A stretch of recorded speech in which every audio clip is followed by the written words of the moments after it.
right, guys. The first thing I'm going to start with this problem is obviously we need to use this formula, but this formula is not in standard form. So I'm going to put it in standard form, which is going to look like this. So once you use the formula in standard form, I think you're going to be able to figure out what to do.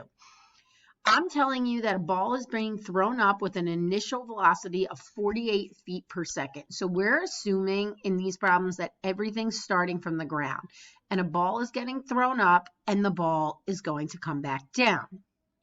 I want to know how many seconds does it take the ball over here to reach its max height here. So this is going to be height, this is going to be seconds, okay, because this one's in feet per second. So this is going to be feet up here, feet, and this is going to be seconds here.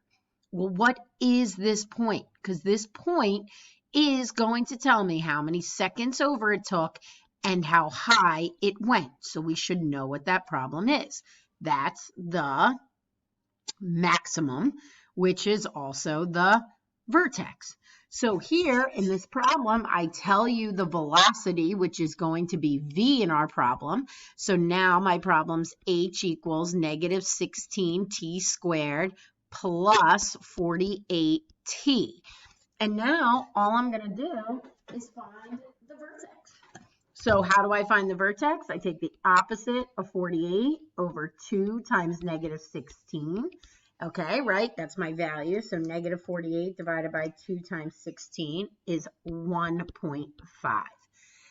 So if I was finding a vertex, it would be 1.5 comma. And if you remember how to do that, well, what it's saying is it took a minute, 1.5 seconds to get up here.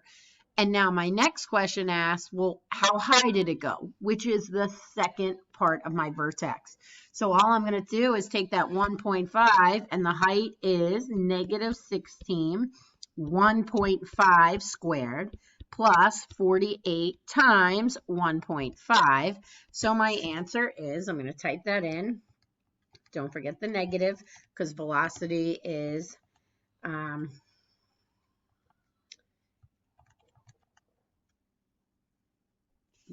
going down. Good. So 36. So in 1.5 seconds, the ball I threw up in the air reached 36 feet. Okay.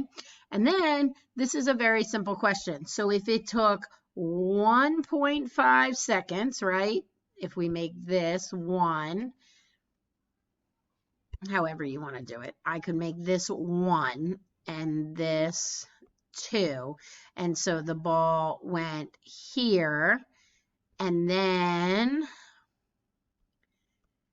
how many seconds does it take for the ball to return to the ground? Well, if it took 1.5 to get up, how many is it going to get down? It's going to take another 1.5, because as fast as something goes up, it comes down exactly the same speed. So it took 3 seconds.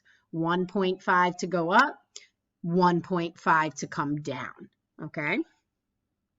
So go ahead. If you didn't know how to do these, I'd probably start. Every velocity formula is the same, the negative t squared plus vt. So in standard form, it's always going to look like that. Why don't you pause the video, see if you can do this problem by yourself. This problem, it asked how long did it take to reach its maximum height.